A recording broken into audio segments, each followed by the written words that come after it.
नमस्कार, मैं देवेंद्र प्रसाद। प्रस्तुत हैं दोपहर समाचार। सबसे पहले मुख्य समाचार। लोकसभा चुनाव के पहले चरण का मतदान जारी। उत्तराखंड समेत 21 राज्यों और केंद्र शासित प्रदेशों की 102 संसदीय सीटों पर डाले जा रहे हैं वोट।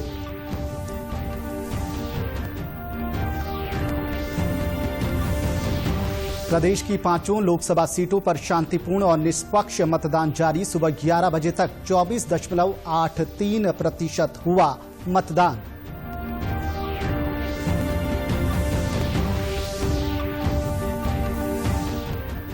आम से लेकर खास सभी मना रहे हैं लोकतंत्र का महापर्व। राज्यपाल, मुख्यमंत्री समेत कई दिग्गजों ने डाला वोट।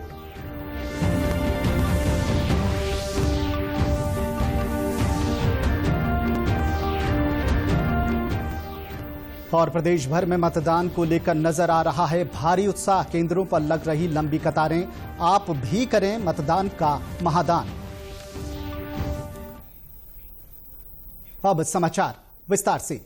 उत्तराखंड की सभी 5 लोकसभा सीटों के लिए मतदान प्रक्रिया जारी है। मतदान सुबह 7 बजे शुरू हुआ। सुबह 10 बजे तक मतदान धीमा रहा, लेकिन इसके बाद मतदान ने गति पकड़ ली। शहरी और ग्रामीण क्षेत्रों के पोलिंग बूथों पर लोगों की लंबी कतारें लगी हुई हैं। अपर मुख्य निर्वाचन अधिकारी विजय कुमार जोगदंडे ने बताया कि सुबह 11 बजे तक प्रदेश में अब तक 24.83% मतदान हुआ। उन्होंने बताया कि नैनीताल में 26.46% मतदान हुआ। इसके अलावा हरिद्वार में 26.47%, अल्मोड़ा में 22.21%, पौड़ी गढ़वाल में 24.43% और टिहरी गढ़वाल में 23.23% मतदान हुआ है। देश के साथ ही उत्तराखंड राज्य भी आज लोकतंत्र के इस सबसे बड़े पर्व को मना रहा है। पहले चरण के तहत आज 19 अप्रैल को 21 राज्यों और केंद्र शासित प्रदेशों की 102 संसदीय सीटों पर मतदान की प्रक्रिया जारी है। इसी कड़ी में उत्तराखंड की 5 लोकसभा सीटों पर मतदान के प्रति लोगों में उत्साह साफ नजर आ रहा है। देखिए हमारी ये रिपोर्ट। लोकसभा चुनाव के प्रथम चरण के लिए आज देश के 21 राज्यों और केंद्र शासित प्रदेशों की 102 संसदीय सीटों पर मतदान की प्रक्रिया जारी है। इसके साथ ही अरुणाचल और सिक्किम की 92 विधानसभा क्षेत्रों के लिए भी मतदान जारी है। पहले चरण में लोकसभा के लिए अरुणाचल प्रदेश की सभी 2, असम की 14, बिहार की 4, छत्तीसगढ़ की 11, मध्य प्रदेश की 6 सीट, महाराष्ट्र की 5, मणिपुर की 2 सीट, मेघालय की सभी 2 सीट, मिजोरम की 1, सिक्किम की 1, नागालैंड की 1, राजस्थान की 12,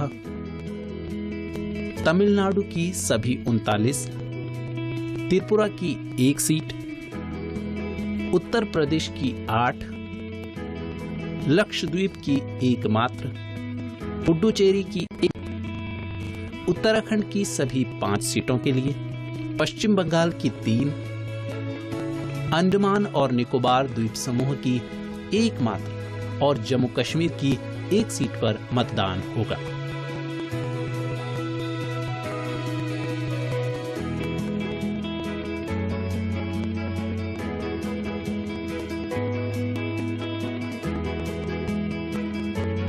बात उत्तराखंड राज्य की करें तो प्रदेश में आज सुबह 7 बजे से प्रदेश की 5 लोकसभा सीटों के लिए मतदान की प्रक्रिया की शुरुआत हो चुकी है।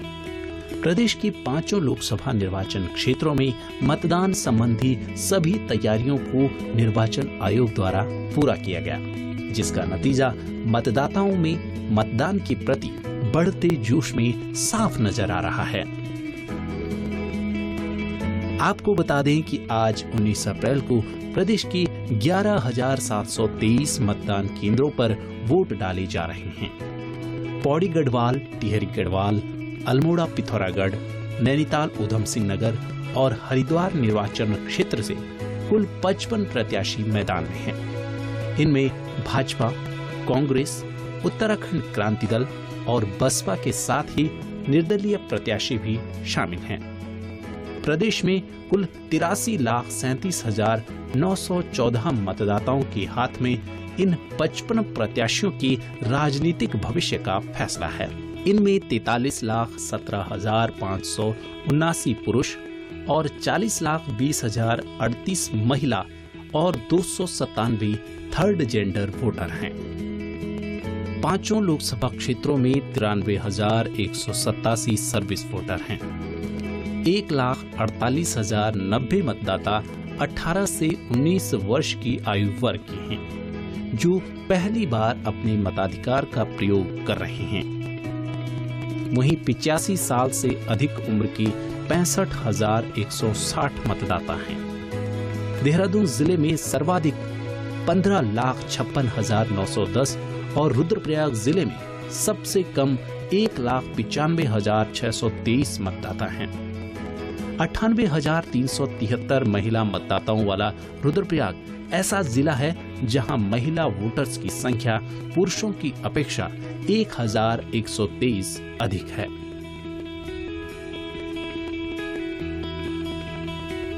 आपको बता दें कि चुनाव कार्यक्रम के अनुसार लोकसभा चुनाव 7 चरण में होंगे।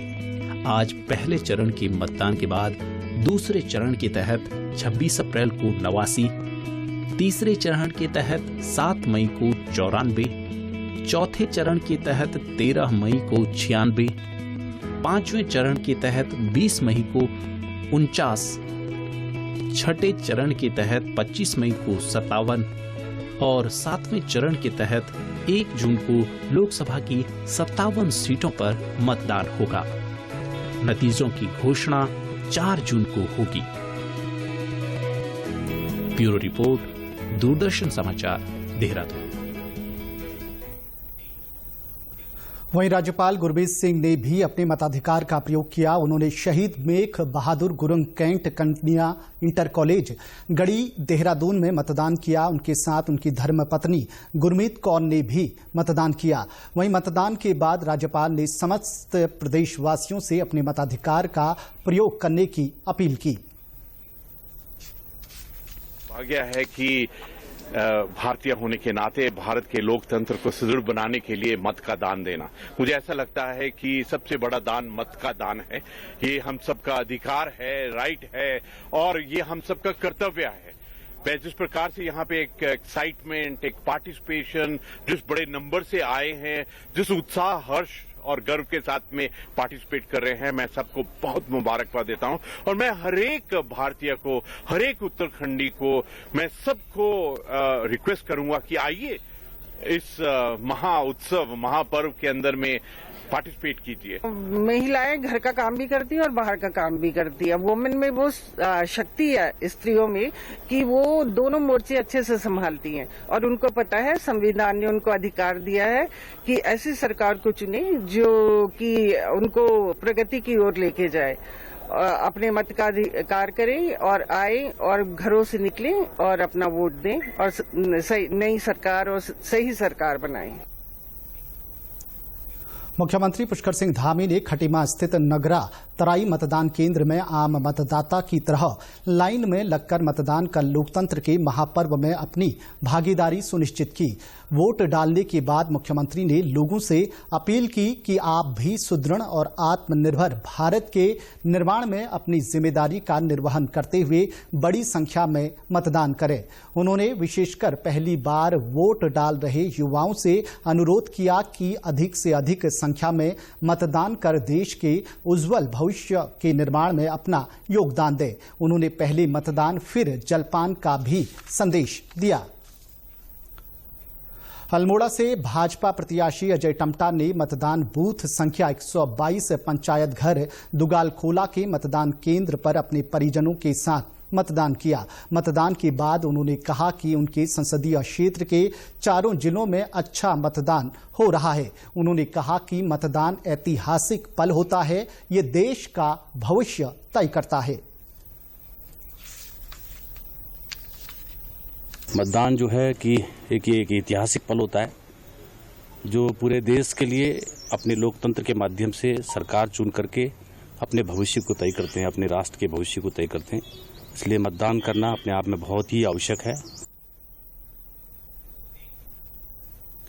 लोकतंत्र के महापर्व के दिन आज सुबह से ही बागेश्वर में भी उत्साह का माहौल है। शहरी और ग्रामीण क्षेत्रों में मतदान जारी है। सुबह धीमा मतदान हुआ, लेकिन अब मतदान केंद्रों पर लोगों की लंबी लाइनें लगी हैं। अल्मोड़ा लोकसभा सीट से कांग्रेस प्रत्याशी प्रदीप टमटा ने बागेश्वर जिला स्थित अपने गांव लोप के प्राथमिक विद्यालय सरना में बने पोलिंग बूथ पर मतदान किया। मतदान के बाद प्रदीप टमटा ने लोगों से घरों से निकलकर मतदान करने की अपील की है। उन्होंने कहा कि लोकतंत्र में हर व्यक्ति की भागीदारी सुनिश्चित होनी चाहिए।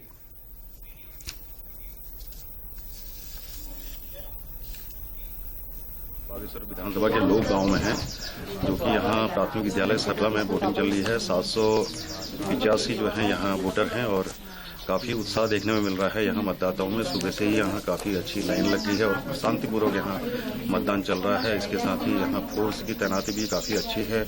और अभी यहाँ जो हमारे प्रत्याशी हैं, इसी गांव के निवासी लोग गांव के प्रदीप टमटा, इन्होंने भी अपना मतदान किया है। आइए इनसे ही जरा पूछते हैं कि इस बारे में मतदान क्या कुछ रहा। देखिए, मैंने अभी अपना मत का प्रयोग किया है और ये भारतीय लोकतंत्र की सबसे खूबसूरत चीज है कि हमको अपने प्रतिनिधि को चुनने का, हमको अपने सरकार को, एक लोकतांत्रिक सरकार को बनाने का अधिकार है और मैं समझता हूँ कि इस अधिकार का उपयोग सबको करना चाहिए। अल्मोड़ा में कैसा है वोटरों का रुझान और किस तरीके से वोट डाले जा रहे हैं, ये जानकारी देने के लिए हमारे साथ अल्मोड़ा से जुड़ रही हैं संवाददाता हमारी कंचना पांडे। कंचना जी, क्या आप मुझे सुन पा रहे हैं? कंचना जी, मेरी आवाज आ पा रही है आप तक? जी, आ रही है सर।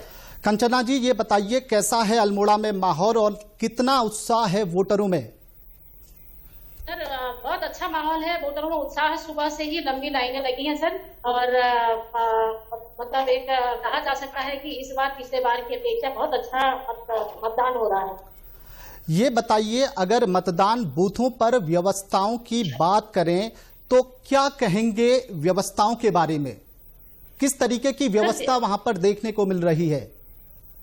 सर, व्यवस्थाएं यहाँ पर हर तरह से व्यवस्थाएं की गई हैं सर। यहाँ पर यहाँ पर दिव्यांग बूथ बनाए गए हैं और हमारे साथ यहाँ पर ये सरकार, यहाँ पर समाज कल्याण अधिकारी भी यहाँ पर है। तो इस तरह से व्यवस्थाएं, दिव्यांगों के लिए ट्रॉली की व्यवस्था की गई है और व्हील चेयर की व्यवस्था की गई है और इस तरह से किया गया है सर। कंचना जी, अगर हम बात करें अल्मोड़ा जिले की, तो अल्मोड़ा जिले में कई ऐसे गांव हैं जो दूर दराज में स्थित हैं। वहां के बारे में कैसी खबरें आपके पास हैं? क्या कुछ कहेंगी दूर दराज के गांव के बारे में?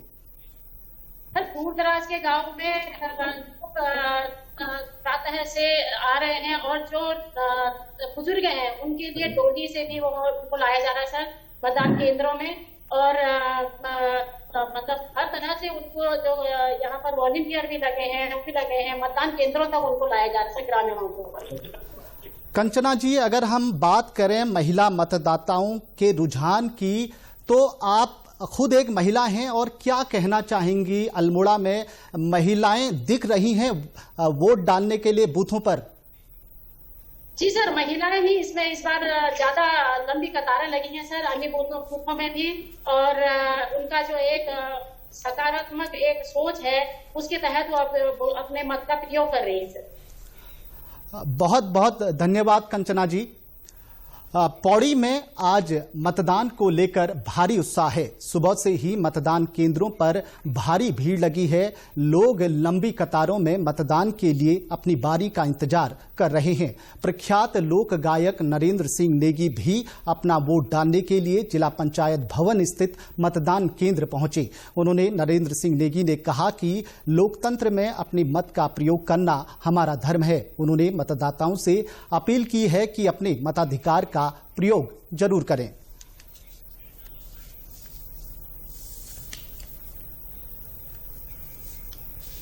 अपील की थी, एक सार्वजनिक अपील की थी कि लोकतंत्र में वोट देना हमारा कर्तव्य ही नहीं, मैं इसे धर्म भी मानता हूँ। ये हमारा धर्म है, क्योंकि अगर लोकतंत्र को बचा के रखना है तो वोट से ही बचेगा। और ये सभी लोगों से मैं निवेदन भी करूंगा कि वो अपना वोट डालने में बिल्कुल भी कोताही न बरतें। उत्तराखंड के 5 सीटों पर आज सुबह से ही मतदान जारी है। वहीं नैनीताल लोकसभा सीट पर मतदान करने के लिए लोगों में उत्साह साफ तौर पर देखा जा रहा है। जनपद नैनीताल के कई पोलिंग बूथों पर लोग सुबह 6 बजे से ही लाइनों में लगने शुरू हो गए हैं। जिले के लाल कुआं विधानसभा क्षेत्र के दैलिया मतदान केंद्र पर एक ऐसा नजारा देखने को मिला जहां दूल्हा दुल्हन मतदान स्थल पर पहुंचे। दुल्हन ने मतदान कर लोकतंत्र के पर्व में अपनी भागीदारी निभाई। वहीं दुल्हन ने बताया कि वो विदाई के तुरंत बाद ससुराल जाने से पहले वोट करने के लिए मतदान केंद्र पहुंची। मतदान करना बहुत जरूरी है, बिकॉज हम अगर वोट नहीं करेंगे तो गवर्नमेंट और आगे सारी चीजें सब सही कैसे होंगी। तो इसीलिए मतदान के लिए भी एक्साइटमेंट थी, इसीलिए अभी जाकर के विदाई के जस्ट आधे घंटे पौन घंटे बाद अप्रॉक्स वापस मैं वोट देने के लिए आई हूँ। और साथ में मेरे हस्बैंड भी आए हैं, तो ऑब्वियसली एक्साइटमेंट है, इसीलिए यहाँ पर अभी वोट दे करके आ रही हूँ। जस्ट अभी तो हम बागेश्वर के, वैसे अभी तो ये जस्ट स्कूल के पास में ही घर है मेरा, और अभी हम सोमेश्वर को जा रहे हैं।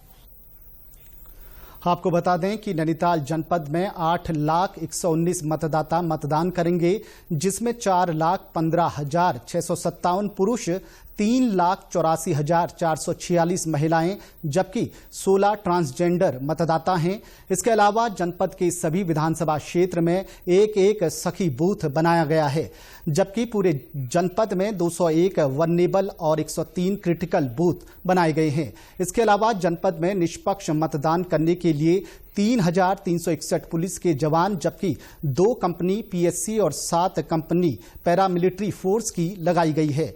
वहीं आम मतदाताओं के साथ साथ पार्टी प्रत्याशियों के बीच भी मतदान को लेकर खासा उत्साह नजर आ रहा है। दिन है और सभी हमारे पार्टी के सभी कार्यकर्ता सुबह बहुत जल्दी बूथों पर सब लोग पहुंच गए हैं। बड़ा उत्साह है लोगों के अंदर। हमारा भी निश्चित तौर पर उम्मीदवार हूं तो परिवार के समेत जाकर मैंने वोट डाला, और मैं सभी मतदाताओं से अपील करता हूं पूरे संसदीय क्षेत्र के कि वो भी शीघ्र से शीघ्र घर से बाहर निकले और लोकतंत्र को बचाने के लिए अपना मतदान करें, भारी संख्या मतदान करें, और ये हमारा लोकतंत्र का पर्व है, इसे सफल बनाएं।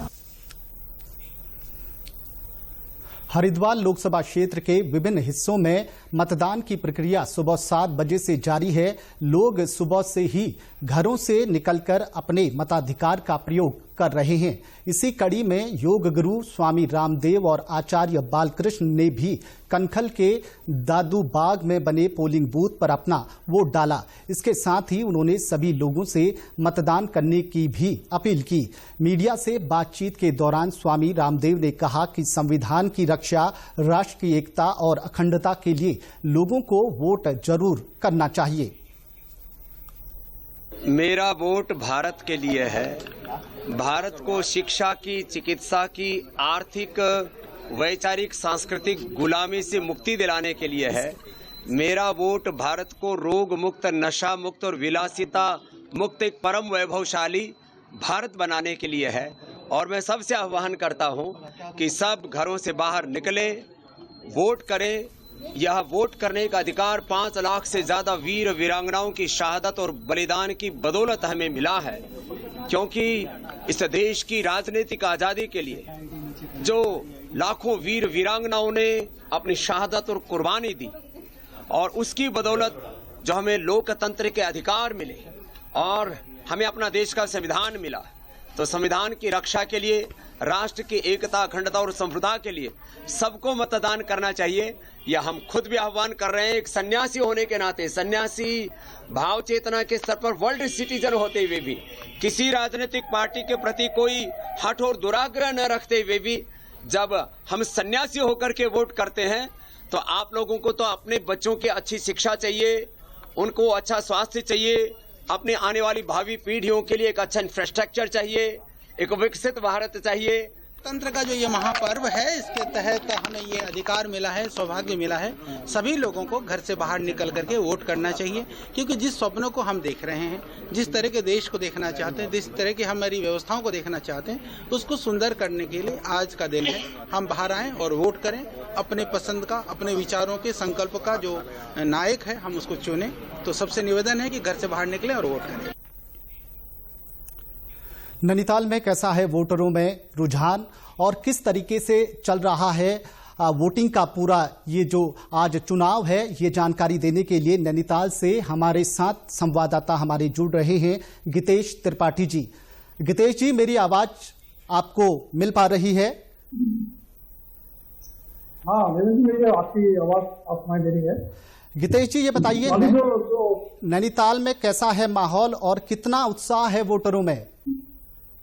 इस बीच मौसम की वजह से जो पहाड़ के जो इलाके हैं वहाँ अच्छा मतदान प्रतिशत बढ़ता दिखता होता जा रहा है। और जो प्लेस का जो इलाका है, अभी तक गर्मी पड़ गई है, तो वो जो सुबह काफी भीड़ भाड़ थी, थोड़ा सा इस वक्त अभी लोगों का आना जाना कम हुआ है और शाम को जो है ज्यादा भीड़ यहाँ होने की संभावना है। गितेश जी, जो व्यवस्थाओं की अगर हम बात करें तो जो निर्वाचन आयोग है व्यवस्थाओं के बारे में कह रहा है कि बहुत अच्छी व्यवस्थाएं इस बार जो है चुनाव में की गई हैं। तो नैनीताल में किस तरीके की व्यवस्थाएं हैं, क्या कहना चाहेंगे आप व्यवस्थाओं के बारे में? नैनीताल में इस वक्त जो निर्वाचन आयोग है इसमें अच्छी व्यवस्था यहाँ करी गई है। यहाँ पे जो गोलापार का जो इलाका है, ये आदर्श वाला जो दिव्यांग बूथ बनाया गया था, यहाँ 37 मतदाता दिव्यांग मतदाता थे जिनको लाने ले जाने और उनको जो उनकी जो सारी सुविधाएं उन्होंने दी थी इस बार, तो कोई असुविधा उनको महसूस ना हो दिव्यांग मतदाताओं को, उसके लिए सारी व्यवस्था इन्होंने करी है। इसके अलावा जो दिव्यांग मतदाता है उनके लिए ब्रेन लिपि का भी इंतजाम किया था, जिससे कि उन्हें आसानी हो वोट डालने। गितेश जी, ये बताइए अगर हम नैनीताल की बात करें तो नैनीताल में एक बहुत बड़ा हिस्सा जो है मैदानी हिस्से में आता है, वहां सुरक्षा व्यवस्थाओं की थोड़ी हमें बताएं कि किस तरीके से इंतजाम सुरक्षा व्यवस्थाओं को लेकर किए गए हैं। जो मैदानी इलाका है और जो पहाड़ी इलाके में तो इतनी ज्यादा दिक्कत नहीं है, लेकिन जो प्लेस का जो इलाका है, यहाँ तराई का इलाका है, यहाँ पे जितने बॉर्डर हैं वो सब सील कर दिए गए हैं और हर आने जाने वाले गाड़ियों की चेकिंग की जा रही है। इसके अलावा जो मतदाता जो केंद्र है, वो संधारा केंद्र है, वहाँ पे पंजाब पुलिस की 2 बटालियन यहाँ लगाई गई है, जिससे कि किसी भी तरह का लॉ एंड ऑर्डर ना हो, मतलब उसकी स्थिति खराब ना हो। धन्यवाद गितेश जी ये जानकारी देने के लिए। पौड़ी गढ़वाल लोकसभा सीट के लिए कोटद्वार में आज ठीक सुबह 7 बजे से मतदान शुरू हो गया। मतदान लगातार गति पकड़ रहा है। सुबह 11 बजे के बाद मतदान में तेजी आ गई। मतदान केंद्रों पर बड़ी संख्या में मतदाता पहुंचे हैं। पदमपुर 8 में बने पोलिंग सेंटर पर भी सुबह से मतदाताओं की कतारें लग गई थी। यहां पर मतदान करने आए 75 से अधिक वर्ष के मतदाताओं ने कहा कि उन्होंने सुबह ही अपना वोट डाल दिया। वोट देने का बड़ी उमंग थी। हमने 5 बजे स्नान करके और 6:30 बजे यहाँ बूथ पे खड़े हुए। 7 बजे नंबर आया तो हमने जो है अपना वोट पुलिस वालों को बोल करके कि भाई हमारी कंडीशन थोड़ा सा वैसी है, हमारे को पहले नंबर में दिया जाए। उन्होंने मेहरबानी की हमारे ऊपर, पहला नंबर दिया हमारे को और हमने वोट डाले अपनी। देहरादून जिले के ग्रामीण इलाकों में भी मतदान को लेकर उत्साह बना हुआ है। जिले के मतदाता टिहरी लोकसभा क्षेत्र और हरिद्वार लोकसभा क्षेत्र के प्रत्याशियों के लिए मतदान कर रहे हैं। टिहरी लोकसभा क्षेत्र की ग्राम सभा झाझरा में 4 बूथ बनाए गए हैं, जिनमें वोटर संख्या 5000 के करीब है। यहां शांतिपूर्ण ढंग से मतदान हो रहा है। कैंसर पीड़ित एक महिला कौशल्या देवी भी यहां अस्पताल से सीधे वोट देने पहुंची हैं। 66 साल उम्र है, मैं हॉस्पिटल से आई हूँ वोट डालने के लिए आगे जल्दी से। जी अच्छी सरकार बने, बच्चों को रोजगार मिले। और वहीं दूसरी ओर युवा मतदाताओं ने अपने मुद्दे और उम्मीद के साथ वोट डाला है। मेरा यही रिक्वेस्ट है सबसे कि सब वोट डालें, क्योंकि हमें पता है कि इंडिया एक डेमोक्रेसी है और यही हमारी पार है। इसी से हम अपनी सरकार चुन सकते हैं और इसी से हम देश को आगे विकसित भी बना सकते हैं। वहीं राजधानी के विभिन्न पोलिंग बूथों पर आज सुबह से ही लंबी कतारें नजर आ रही हैं। लोगों में मतदान को लेकर उत्साह साफ तौर पर देखने को मिल रहा है। वहीं गढ़ी कैंट स्थित मतदान केंद्र पर हमारी संवाददाता अवधेश नौटियाल ने लोगों से खास बातचीत की। दिखाते हैं आपको बातचीत के कुछ अंश। देश में पहले चरण का जो है मतदान प्रक्रिया सुबह 7 बजे से शुरू हो गई थी और लंबी कतारें जो है मतदान केंद्रों के बाहर देखने को मिल रही है। आज डीडी न्यूज की टीम पहुंची है गढ़ी कैंट और ये देखिए मतदान बूथ के बाहर बहुत लंबी कतार जो है मतदाताओं की लगी हुई है। हर एक अपनी बारी का इंतजार कर रहा है। तमाम मुद्दे उनके मन में होंगे जिसको लेकर वो वोट करेंगे। आइए जानते हैं कि क्या कुछ मुद्दे रहने वाले हैं इस चुनाव में, जिन मुद्दों को लेकर वोट कर रहे हैं। हमारे साथ हैं सर, आपका नाम क्या है? मेरा नाम भगत सजवान। भगत जी, क्या कुछ मुद्दे हैं जिनको लेकर आप वोट करेंगे आज? मुद्दे सर यही है कि देश में जिस हिसाब से विकास हो रहा है, ये विकास होता रहना चाहिए और सुरक्षा के मामले में जिस हिसाब से काम हुआ है वो आगे बढ़ना चाहिए। मतदान का प्रयोग सबको करना चाहिए। घर बैठने से कुछ नहीं होगा। ये आपका मताधिकार है, इसका प्रयोग जरूर करें। चाहे बुजुर्ग हो चाहे जवान हो, जरूर आएं और मतदान का प्रयोग करें। तो इन्होंने कहा कि सुरक्षा का मुद्दा को लेकर, जो सुरक्षा के मुद्दे उस पर काम हुआ है, लेकिन उसको लेकर आगे भी वोट करेंगे कि वो और बेहतर होना चाहिए। एक दूसरे साथी हमारे साथ हैं। सर, क्या कुछ मुद्दे इस बार मन में है जिसको लेकर वोट करेंगे आज? सर, हम लोग डेवलपमेंट एंड इंफ्रास्ट्रक्चर के लिए वोट करेंगे और आगे जैसे जैसे चलता जाएगा वैसे वैसे चलता जाएगा इलेक्शन। तो ये वोट जो है राष्ट्र के विकास के नाम पड़ेगा। राष्ट्र का विकास चाहते हैं। एक हमारे साथ और हैं। सर, क्या कुछ रहेगा, क्या कुछ मन में चल रहा है? जो अपने राज्य के भी कुछ मुद्दे होंगे, कुछ राष्ट्र के मुद्दे होंगे, किन चीज को लेकर वोट करने जा रहे हैं? सर, जो भी जीते बस देश को तरक्की करना चाहिए, नौजवानों को रोजगार मिलना चाहिए, बस और कुछ नहीं। सर, क्या है मन में चल रहा वोट को लेकर? वोट को लेकर क्या, अपना देश हमारी प्रगति की ओर चले, अच्छी सरकार मिले, अच्छा काम हो, बस यही है हमारी। देश प्रगति की ओर चले, अच्छा काम हो, उसको लेकर वोट करेंगे। आप में से कोई कुछ कहना चाहिए? किस तरह, सर, क्या कुछ मन में भावनाएं चल रही है जो वोट डालें? राष्ट्र को लेकर मुद्दे हैं, राज्य के मुद्दे हैं, क्या कुछ है मन में? सब ठीक है। अधिकार के लिए आ रहे हैं। अधिकार मतलब वोट हमारा अधिकार है। अधिकार का वोट हमारा अधिकार है। एक सख्त मतलब। सर, क्या कुछ मन में क्या कुछ चल रहा है? क्या कुछ मुद्दे लेंगे जिनको लेकर आज आपका वोट पड़ने वाला है? देखिए सर, मन में तो हमारे उत्साह ये है कि जो अभी मोदी सरकार है उन्होंने काफ़ी कुछ किया है और ज़्यादातर फौजियों के लिए भी बहुत कुछ किया उन्होंने। और पहले कांग्रेस के टाइम पे जो पेंशन वगैरह कम थी, तो अब जब इनकी सरकार आने के बाद पेंशन डबल से ज़्यादा हो गई है और कई फैसिलिटी है। सड़कें वगैरह काफ़ी अच्छी बनाई है। पहाड़ों में मैं जाता रहता हूँ और कई जगह मैं पहुँचता रहता हूँ। जोड़ी जोड़ी बड़ी बड़ी सड़कें बनाई है। बहुत कुछ विकास हुआ है, पहले के भांति बहुत ज़्यादा विकास हुआ है। उत्तराखंड के भी कुछ मुद्दे आपके जेहन में होंगे। क्या कुछ सोचते हैं हमारा उत्तराखंड कहाँ होना चाहिए? क्या कुछ कहाँ पे आप देखते हैं यहाँ विकास अभी होना रह गया, यहाँ और होना चाहिए? देखिए, यहाँ पे विकास हो रहा है और विकास होना भी बाकी है। आए दिन देख रहे काफी टनल वगैरह बन रहे हैं, जिसके लिए आने वाले समय में बद्री केदारनाथ धाम आगे के लोगों को आने जाने के लिए बहुत सुविधा होगी। और जैसे पहले बहुत कठिनाइयों का सामना करना पड़ता था, मतलब कम से कम 4-5 घंटे जाम पे लगे रहते थे, लेकिन अभी ऐसा नहीं कि सड़कें बनने के बाद और आदमी इजीली आ सकता है और बहुत डेवलप हुआ है मोदी की राज में। तो देखिए, मोदी सरकार के राज में बहुत डेवलप हुआ है, इनका कहना है। एक युवा साथी हमारे साथ और हैं। आप भी वोट डालने आए हुए हैं। जेहन में क्या कुछ चल रहा है? क्योंकि ये शायद पहला वोट आपका नहीं होगा, इससे पहले भी आप वोट डाल चुके हैं। क्या कुछ जेहन में चल रहा है जिसको लेकर आप वोट करेंगे? सर, हम तो यही चाहते हैं कि ऐसा जनप्रतिनिधि आए जो जनता के बीच में रहे और जिस तरीके से डेवलपमेंट हो रहे हैं, ये विकास जो है आगे भी निरंतर चलते रहे। हम ये चाहते हैं कि जो बेरोजगारी का मैटर है वो युवाओं के बीच में सबसे ज्यादा ये मुद्दा है, तो रोजगार के नए नए अवसर मिल सके। जिस तरीके से हमारा भारत देश की पूरे देश और दुनिया में इस समय प्रसिद्धि प्राप्त कर रहा है, वो आगे भी रहना चाहिए। लेकिन इसके साथ साथ बेरोजगारी और महंगाई एक मुद्दा है जो हम चाहते हैं कि सरकार इस पर थोड़ा सा नियंत्रण रखे और जिस तरीके से विकास चल रहा है ये विकास भी सतत गति से आगे चले। और इसके अलावा जो हमारे प्रतिनिधि है वो जनता के बीच में रहे, जनता की समस्याओं को जाने, ये भी हमारा एक मुद्दा है। तमाम साथी, हमने जितने भी साथियों से बात की, हर किसी साथी का कहना था कि वो जो वोट जो हो रहा है वो राज्य के विकास को लेकर, राष्ट्र के विकास को लेकर हो रहा है। वो चाहते हैं जो केंद्र में एक ऐसी सरकार बने जो देश के साथ साथ उत्तराखंड को भी प्रगति के पथ पर लेके जाए। कि जिस राज्य का सपना हमने हमारे राज्य आंदोलन करने में सोचा था कि हमारा उत्तराखंड देश का नंबर 1 राज्य होगा, उस ओर जो नई सरकार आए वो देश का तो विकास करे लेकिन जो है उत्तराखंड का भी विकास करे। कैमरामैन गगनदीप के साथ में अवधेश नौटियाल, डीडी न्यूज, देहरादून।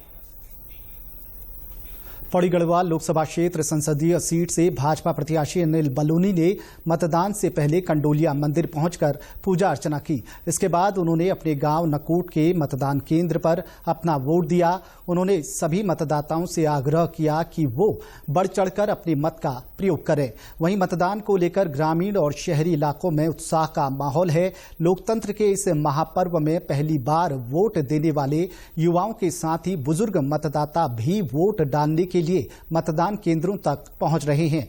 कर्णप्रयाग विधानसभा के किमोली मतदान केंद्र पर 102 वर्ष के एक बुजुर्ग ने मतदान किया। वहीं लोकसभा चुनाव में मतदान के लिए महिलाओं की भागीदारी सुनिश्चित करने के लिए मतदान केंद्रों पर कई सुविधाएं दी जा रही हैं। यहां बच्चों के लिए प्ले जोन बनाया गया है। इसमें बच्चों को खेलने के लिए खिलौने और आंगनबाड़ी कार्यकर्तियों को उनकी देखभाल के लिए तैनात किया गया है। मतदाता को लाइन में न लगना पड़े, उसके लिए उनकी बैठने की व्यवस्था है। इसी के साथ अभी तक के समाचार समाप्त हुए। दूरदर्शन समाचारों से जुड़े रहें। मिलते हैं फिर दोपहर 3 बजे के विशेष बुलेटिन में। नमस्कार।